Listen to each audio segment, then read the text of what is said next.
요한복음 20장 1절에서 10절을 중심으로 부활을 생각하자는 말씀을 드리려고 합니다. 해마다 찾아오는 부활절인데 이번 부활절에는 그런 생각을 해봤어요. 기독교에서는 정말 중요한 날인데, 정말 중요한 사건인데 우리는 별 할 얘기가 없구나, 그런 생각이 들더라고요. 성탄절에도 할 말이 많고 또 십자가에서 죽으시는 면에 대해서도 할 말이 많은데 그런 것에 비해서 부활절은 별 할 말이 없는 것 같아요. 교인들도 부활절이 고난주간과 이렇게 어우러져 가지고 지나가는 그런 형국이 아닌가 싶은데, 사실은 부활절이 밝히 드러나야 됩니다. 그래서 오늘은 부활을 생각하자 하는 말씀을 드리려고 합니다. 왜냐하면요, 이 부활은 죽으심을 근거로 부활이 나오는 거거든요. 오늘 부활절 설교를 시작하면서 먼저 설명하고 넘어갈 것은 뭐냐면, 예수님이 십자가에서 분명히 죽으셨어요. 그리고 무덤에 묻히셨어요. 이게 배경이에요. 이게 확실해야 됩니다. 예수님의 죽으심과 장사 지냄을 분명히 본 사람들, 분명히 믿는 사람들이 예수님의 부활에 대해서 부활의 의미와 목적과 또 결과, 이런 것들을 깨달을 수가 있고 가질 수가 있는 거거든요. 예수님의 죽으심을 분명히 믿지 않는다면 그 사람에게는 예수님의 부활이 그렇게 큰 의미가 없습니다. 그러나 예수님의 죽으심을 통해 가지고 이제 끝났구나, 그거를 받아들인 사람은 예수님의 부활을 통해서 이제 새로 시작이 되는구나, 이게 분명히 갈리는 순간이거든요. 그러니까 죽으심과 부활은 붙어 있으면서도 각각으로서의 독특한 특색을 가지고 있습니다. 그리고 조금 더 얘기를 발전시켜 보면은 예수님의 부활은 부활로 끝나지 않고 곧 승천하세요. 이제 40여일 정도 지나서 승천하시고, 그 다음에 승천하신 예수님은 다시 오신다는 말입니다. 그러니까 다시 정리하면 이런 얘기죠. 예수님의 부활을 믿는 사람이 승천하심을 믿을 거고 지금 하늘에서 다스리고 계시죠. 그리고 언젠가는 하나님이 정하신 때에 다시 오신다, 이걸 믿을 수가 있습니다. 연결해보면 이런 얘기예요. 죽으심이 분명한 사람은 부활의 기쁨과 영광을 이해할 수가 있고, 부활을 분명히 믿는 사람은 예수님의 재림에 대해서 자기 나름대로 이해와 뭔가가 있어요.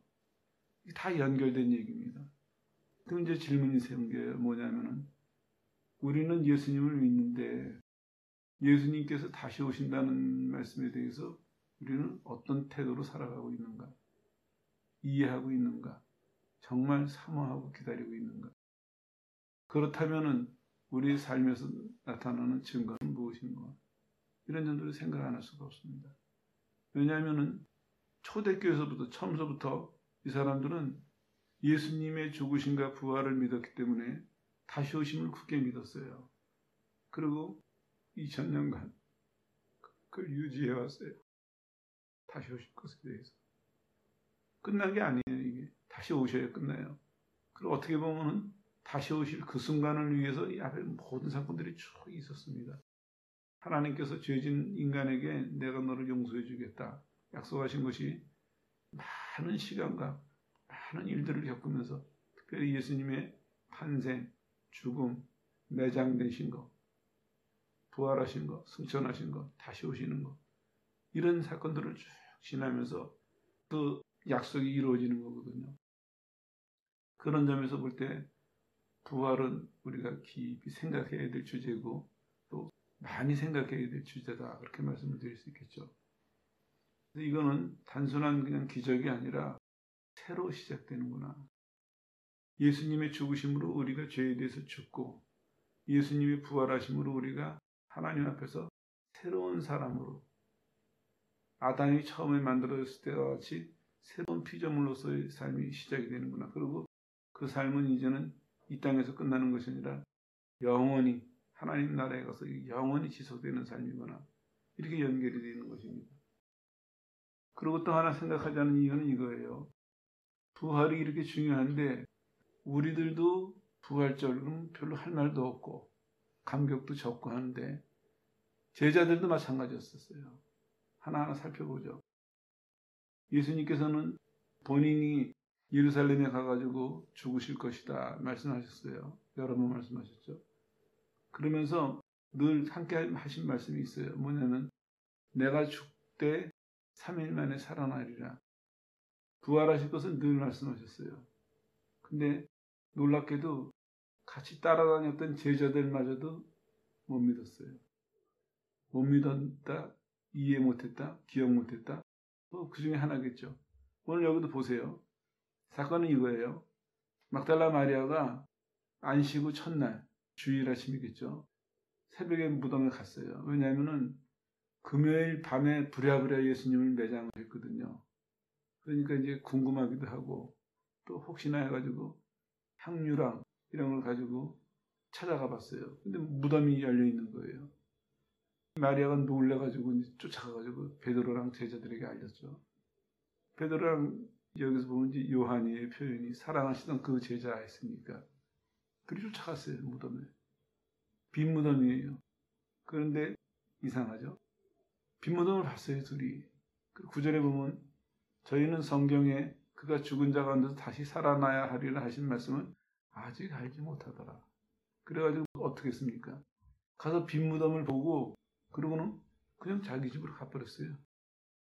이상하지 않아요? 장면을 가만히 생각을 해보세요. 다른 사람들도 아니에요. 베드로랑 요한이에요. 자칭 베드로는 자기가 제자들 중에 나이도 제일 많고 예수님을 목숨 걸고 믿겠다고 그랬던 사람이고 또 성격도 그런 사람이었어요. 요한은 예수님하고 친척 관계예요. 사랑을 많이 받은 사람이에요. 근데 예수님 무덤이 비었어요. 2, 3일 만에. 근데 그걸 보고 아무 일 없듯이 자기 집으로 가버렸어요. 10절에 보니까 두 제자가 자기 집으로 돌아갔다. 이게 결국엔 뭘 얘기하고 있습니까? 예수님이 3년간 본인의 죽으심과 부활에 대해서 말씀하시지만 이 사람들은 이해를 못했던 거예요. 그 받아들이지는 못했던 것이죠. 아주 이상한 장면이 벌어지고 있습니다. 근데 이거는 이 사람들뿐만 아니라 우리도 똑같아요. 부활절 예배를 드리고 났는데도 아무 일 없이 그냥 자기 집으로 가버려요. 해마다 반복해요. 이게 연례 행사가 돼버렸어요. 근데 실은 그렇게 해서는 안 되겠죠. 생각을 해보세요. 죽었다 살아난 경우, 그것도 그냥 죽었다 살아난 경우가 아니라 죄 때문에 우리 대신 죽으시고 우리가 살게 하시기 위해서 살아나셨어요. 그럼 이거는 예수님 개인이 죽었다 살아나신 것도 엄청난 기적이지만 전 인류의 죄가 해결되는 큰 사건이거든요.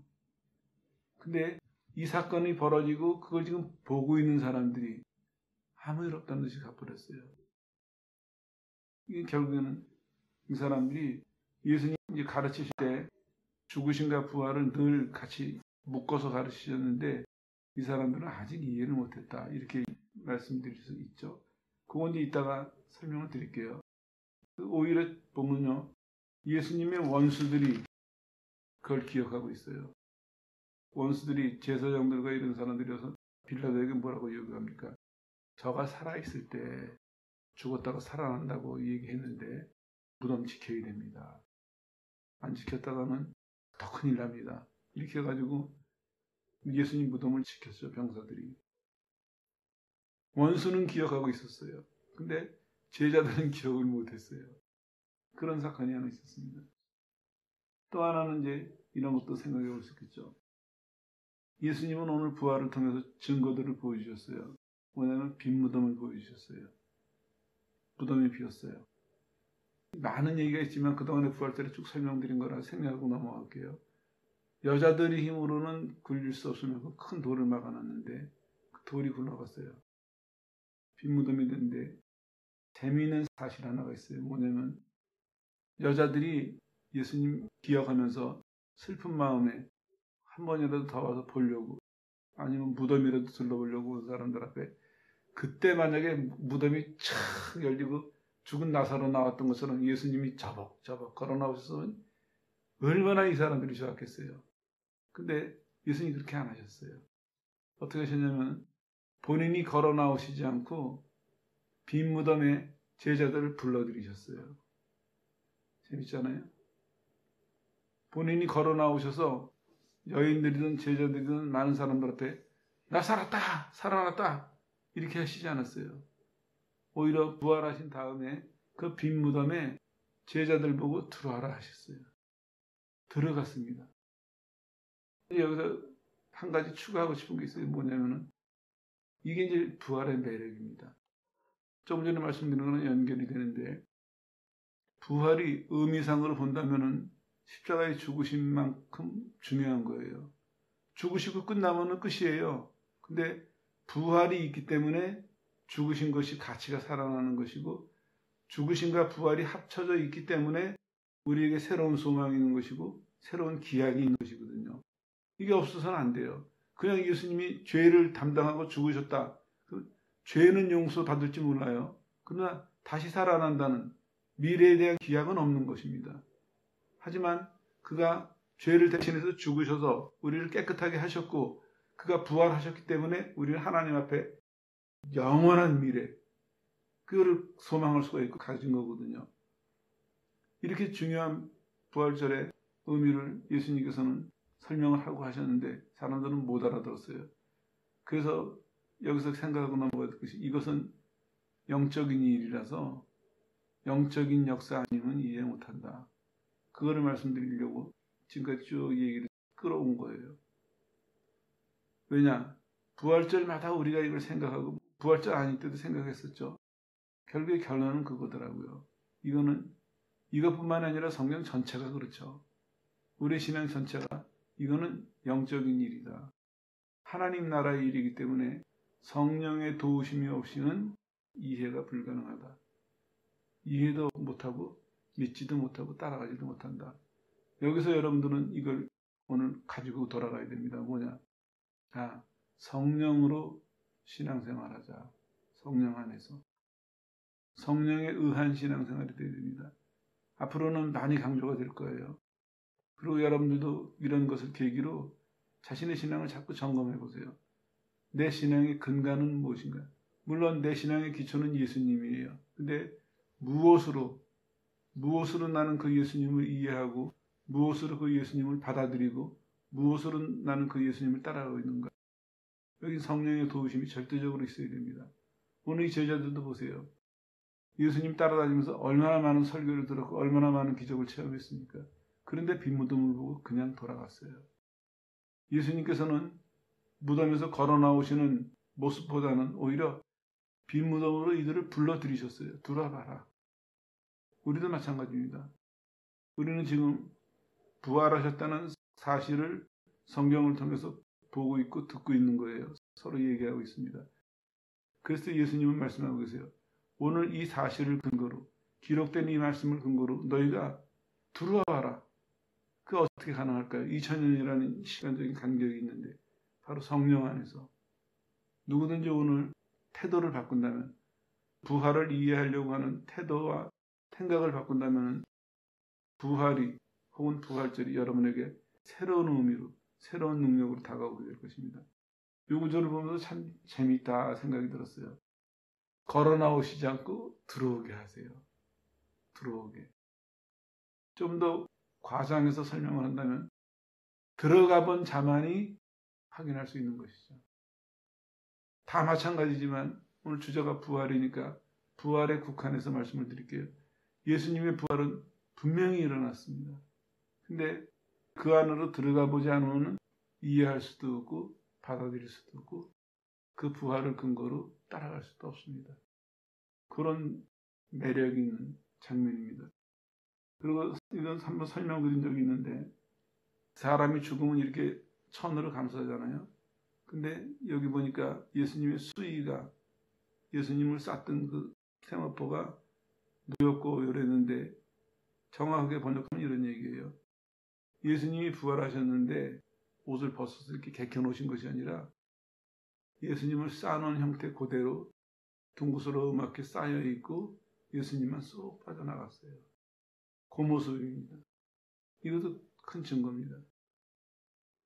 스스로 옷 벗으시지도 않고 또 누가 와서 하지 않았어요. 왜 이런 얘기들이 나오냐면은 예수님이 부활하시고 나서부터 많은 소문들이 돌았어요.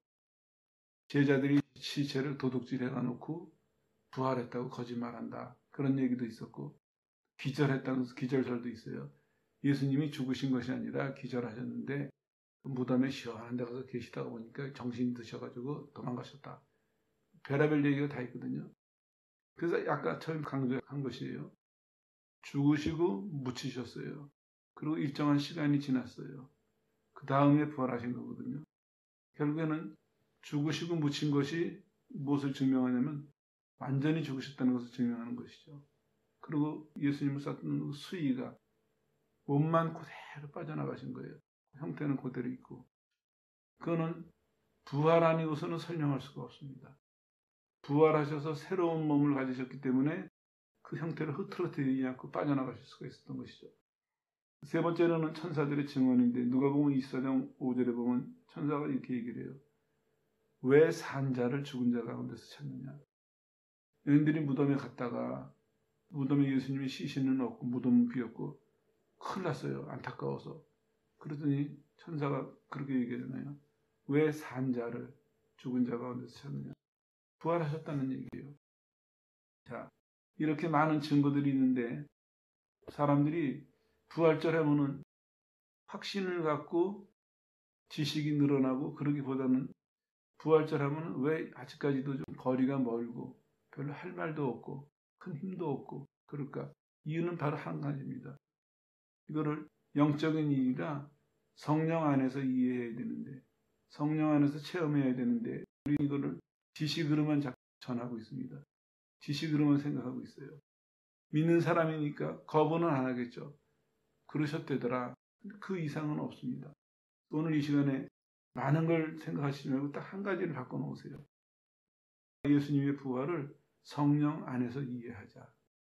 성령 안에서 체험하자. 그러면 여태까지 여러분들이 수많은 부활절을 보내면서 이해하지 못했던, 체험하지 못했던 새로운 축복이 임할 것입니다. 그리고 그것은 여러분의 신앙과 삶에서 그대로 드러날 것입니다. 아까도 말씀드린 것처럼 예수님의 부활은 재림과 직결되어 있습니다. 부활에서 끝나지 않아요. 부활하신 예수님은 하늘로 올라가셨고 다시 오신다고 약속하셨거든요. 그러니까 예수님의 부활을 믿는 사람은 부활을 믿는 순간 다시 오실 것에 대한 기대가 생겨요.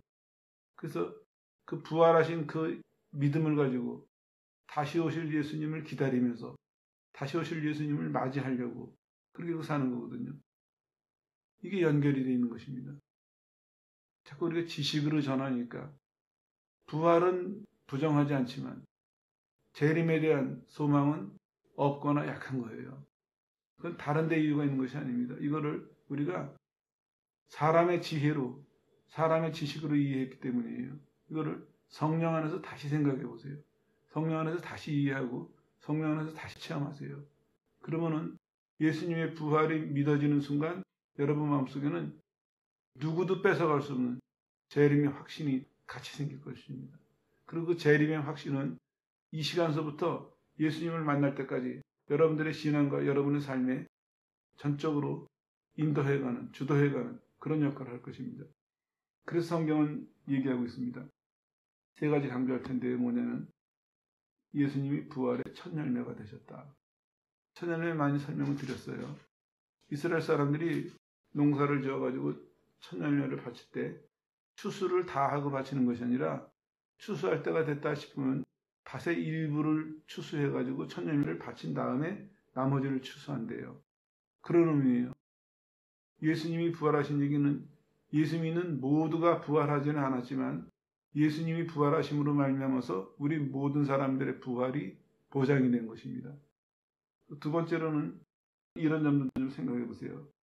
이 예수님의 부활이 왜 많은 사람들 가운데 어떤 이들에게는 설명도 되고 체험도 되고 어떤 이들에게는 안 되고 했을까 했을 때 한 가지 결론이 나오더라고요. 뭐냐?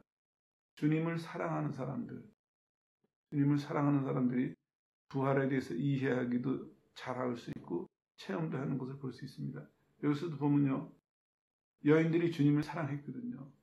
그래서 그 새벽에 예수님 무덤을 찾아갔죠. 무엇을 봤습니까?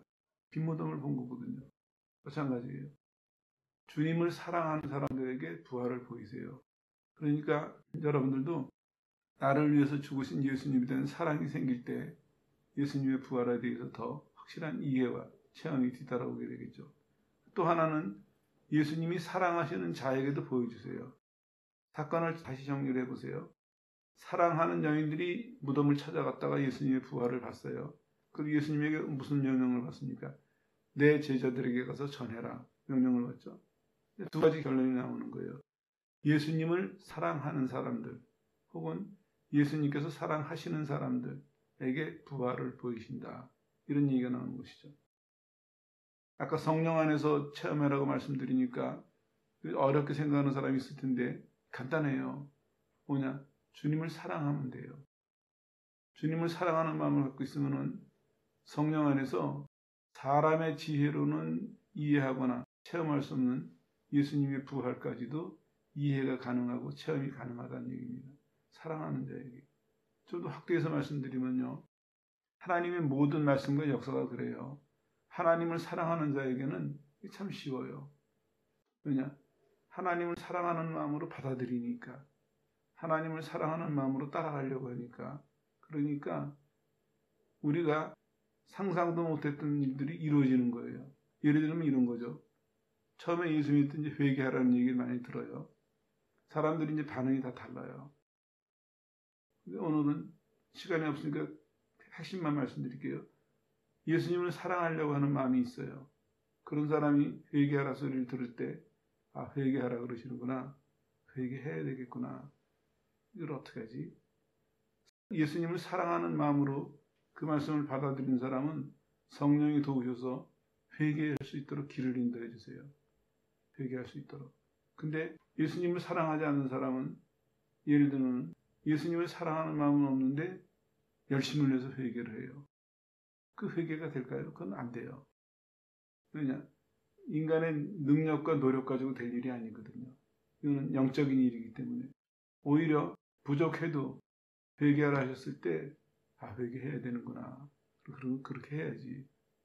그렇게 받아들이는 사람에게는 회개할 수 있도록 성령이 도우세요. 그 사람은 정말 회개하고 사죄의 기쁨과 회개한 자에게 받는 그런 은혜를 받을 수 있거든요. 똑같습니다. 하나님의 모든 말씀과 역사가 하나님을 사랑하는 마음으로 듣고 따라가는 사람에게는 이것이 인간이 이해하기도 어렵고 경험하기도 어려운 얘기지만 이해가 가능하고 경험이 가능한 것입니다. 왜냐? 하나님은 하나님을 사랑하는 자, 하나님께서 사랑하시는 자에게 주려고 하시거든요. 그런 이치라고 보시면 되겠습니다. 그러나서 이제 끝으로 생각할 것은 뭐냐면 부활을 생각하게 되면 이런 결론이 나와야 됩니다. 의의 병기로 살자. 왜냐하면 예수님의 부활은 우리에게 두 가지를 주고 있어요. 하나는 뭐냐면 내가 다시 살 수 있다는 확신을 주세요. 그리고 주님이 다시 오신다는 소망을 주거든요. 그럼 그날을 기다리게 되죠. 그날을 준비하게 되죠. 그날을 그냥 준비할까요? 아니에요. 그날을 준비하는 사람은 예수님의 약속대로 예수님의 명령대로 그날을 준비하거든요. 그러면 결국에는 내가 다시 예수님을 만날 때까지 의의 병기로 살아야 되겠다. 이런 생각이 들고 이런 마음을 갖게 되겠죠. 그렇게 살려고 노력을 해요. 물론 성령께서도 우리 안에서 계속해서 주님 만날 날을 준비하도록 주님 맞이할 날을 기다리도록 인도하시죠. 성경은 히브리서에서 이렇게 얘기하고 있습니다. 아브라함은 시험받을 때 부활을 믿음으로 이삭을 드렸다.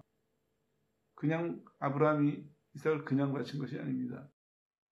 이삭을 죽이려고 할 때 부활을 믿었기 때문에 이 아들이 약속받은 아들이지만 이 아들을 죽여도 하나님이 다시 살려주실 것이다. 근거는 부활의 주님이기 때문에 그거죠.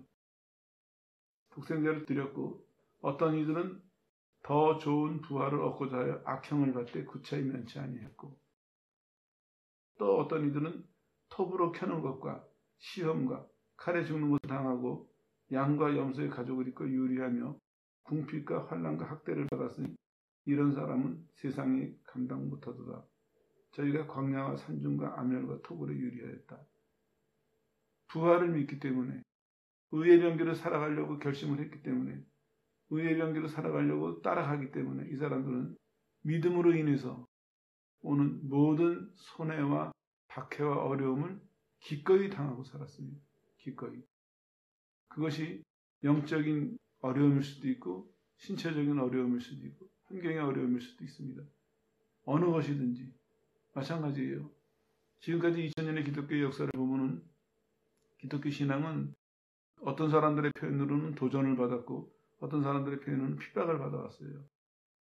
사단이 영적으로 우리를 공격하기도 하고 또 물질로서 우리를 공격하기도 하고 실제로 세상에서 하나님 말씀대로 산다는 것은 상당한 모험을 요구해요. 하나님이 살아계시기 때문에 우리가 망하지는 않겠지만 그러나 결심하고 실천해 나가는 데는 상당한 두려움과 긴장이 따라오거든요. 지금 법을 다 지켜가지고 모두가 속이는 세상에 모두가 이기적인 세상에 내가 하나님 말씀대로 법을 다 지켜가면서 남을 생각하면서 살아가지고 과연 내가 살아남을 수 있을까? 그런 두려움과 그런 어려움이 따라와요. 그 외에도 하나님 말씀대로 산다는 것은 굉장한 대가를 우리에게 요구해요.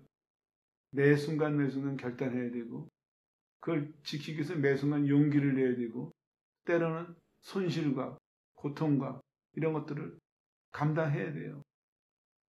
근데 얘기가 좀 곁길로 새지만 한 가지 말씀드리고 넘어가야겠네요. 우리 신앙은 지금 너무나 약해져 있어요. 우리가 신앙을 잘못 이해하고 있으니까 어떻게 약해져 있냐면은 예수 믿으니까 아무 일 벌어지지 않겠지. 예수 믿으니까 편안할 거야. 안전할 거야. 행복할 거야. 이렇게 점점 움츠러들고 점점 숨어버려요. 그러다 보니까 하나님 말씀을 개인적으로 하나님 말씀을 실천해서 열매를 맺는 것이나 세상에 대해서 하나님 나라를 넓혀나가는 것에 대해서 상당히 소극적이에요. 결과가 별로 없습니다. 왜? 안 하니까. 우리 일신의 안전을 위해서 나의 편안함을 위해서 다 움츠러들고 다 숨어버리니까 복잡한 일은 참견하지 않고 위험한 일은 얼씬도 안 하고 다 나의 편안함, 나의 안전 이게 최선이니까 나의 풍요로움, 나의 즐거움, 나의 기쁨, 내 만족 하나님에게 그것만 매달려서 그것만 이루어달라고 실제로 생각을 해보세요. 몇 사람이나 주여 여기 히브리서에 나오는 이 믿음의 사람들처럼 부활을 믿기 때문에 환난의 길이지만 가겠습니다. 모험의 길이지만 가겠습니다. 손해를 보고 고통을 당하는 길이지만 내가 겪겠습니다. 그런 사람들이 얼마나 될까요? 대부분이 하나님, 능력이 많으신 하나님, 사랑이 엄청 많으신 하나님, 사랑하시잖아요. 나 보호해 주시고요. 다른 사람 다 어려워도 나는 지켜주세요. 이게 쉽죠. 그런 사람이 많고 어떤 사람이 하나님, 내가 하나님 사랑을 입었고 나는 부활할 것을 믿습니다. 그렇기 때문에 나는 다시 살아날 것을 믿기 때문에 두려워하지 않고 손해가 있어 보여도 고통이 있어 보여도 위험이 있어 보여도 나는 두려워하지 않고 가보겠습니다. 네, 하겠습니다. 그런 사람이 몇이나 될까요? 그 결국은 근거가 무엇입니까? 부활을 생각하지 않기 때문이에요. 부활을 이해하지 못했기 때문이에요. 부활을 체험하지 못했기 때문이에요. 주님은 오늘도 부활하신 몸으로서 우리에게 부활을 설명하고 계시고 체험하고 계세요. 어떻게? 성령으로. 물론 우리가 제자들처럼 육신으로 부활하신 주님을 만나지는 못해요. 그러나 방법이 있어요. 성령으로. 잘 생각을 해보세요. 예수 믿을 때 여러분들이 체험한 예수님, 십자가, 하나님, 사랑, 능력, 축복 무엇이었겠습니까? 성령 안에서 우리가 체험한 것입니다. 그게 우리가 어떻게 가능할 수 있었을까요?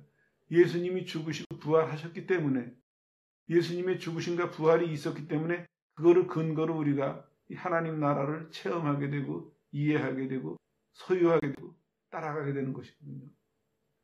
예수님은 부활하셨고 이제는 성령으로 오셔가지고 본인이 부활하신 것을 끊임없이 우리에게 증거하고 계세요. 두려워하지 마세요.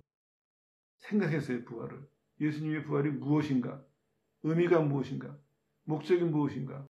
또 그 부활로 인해서 우리에게 주어지시는 것은 무엇이고 내가 해야 될 일은 무엇인가? 생각하십시오. 그리고 그 과정에서 성령의 도심을 의지하세요. 여러분 분량에 맞게끔, 여러분 은사에 맞게끔 예수님의 부활을 여러분의 언어로 이해하세요. 그리고 여러분의 삶을 사세요. 이제 부활절이 글씨로만 부활절 써붙였다가 지나가는 그런 부활절이 돼서는 안 됩니다. 살아있어야 됩니다. 우리 속에. 제자들도 지금까지는 그렇게 듣고 예수님 따라다녔지만 지금까지는 부활을 이해 못했어요. 그래서 빈 무덤을 보고도 집으로 돌아갔던 그 제자들이 예수님의 그 마지막 건신, 부활하신 후에 약 10여 차례 제자들에게 나타나시면서 이해할 수 있도록, 받아들일 수 있도록 그 하시는 그 수고로 인해서 이 사람들이 받아들였어요. 이해했어요, 이제는요. 그러고 나서는 바뀌었습니다. 부활의 사람으로서, 부활의 신앙을 믿는 사람으로서, 부활을 통해서 예수님의 재림을 기다리는 사람으로서, 그 다음에는 나가서 외치기 시작했습니다. 그의 죽으심과 그의 부활과 또 한 가지 다시 오실 것을 외치기 시작했습니다. 그리고 다시 오시기 때문에 준비했습니다. 다시 오실 것을 외친 것뿐만 아니라 다시 오실 것을 믿기 때문에 그날 합당한 사람이 되도록, 그 순간 합당한 사람이 되도록 자기의 신앙생활과 자기가 해야 될 일에 대해서 최선을 다했습니다. 열심히 했습니다. 그 칭찬을 받았고 상을 받았습니다. 바로 이겁니다. 부활을 생각하십시오. 이게 그냥 남이 설명하는 소리 듣고 남들이 치르는 행사를 보고 그렇게 지나갈 것이 아닙니다. 여러분이 하나님 앞에서 한 가지라도 좋습니다. 여러분의 언어로 이해하십시오. 하나님, 나도 성령 안에서 주님의 부활을 이해하고 싶습니다. 성령 안에서 체험하고 싶습니다. 그리고 나도 성령 안에서 그 부활의 은혜를 입은, 부활의 복을 받은 사람답게 살고 싶습니다. 구하세요. 한 걸음부터 시작하십시오. 그러다 보면 이제 제일 첫 걸음이 예수님의 부활이 믿어지는 순간 여러분에게 재림에 대한 소망이 충만하게 임할 것입니다. 그럼 여러분들도 제자들처럼 주님 다시 만날 그날을 향해서 소망을 가지고 확신을 가지고 용기 있게 살아갈 수 있습니다. 그런 사람을 세상은 뭐라 그랬습니까? 세상이 감당하지 못한다. 세상이 어떤 유혹을 해도, 어떤 구박을 해도, 어떤 핍박을 해도, 어떤 괴롭힘을 줘도 저 사람들은 꺾을 수 없다. 왜냐? 부활의 신앙을 가졌기 때문에. 죽인다는 말이 통하겠어요? 살아날 건데. 망하게 한다는 말이 겁주겠어요? 부활할 건데. 아무것도 세상은 감당하지 못합니다. 그런 사람들 보고 성경은 선언하고 있습니다. 세상을 이겨너라. 예수님이 이기고 나서 우리에게 말씀하고 있어요. 내가 세상을 이겼으니 너희들도 이길 수 있다. 너희들도 이겨야 한다 말씀하고 있습니다.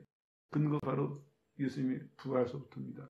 오늘 예수님의 부활을 깊이 생각하셔서 부활에 대한 이해와 체험이 이제는 주님의 재림으로 연결이 돼서 이 시간 이후에 남아있는 여러분들의 신앙생활에 큰 지혜가 되고 큰 능력이 되고 축복이 되시기를 주 예수 이름으로 축원합니다.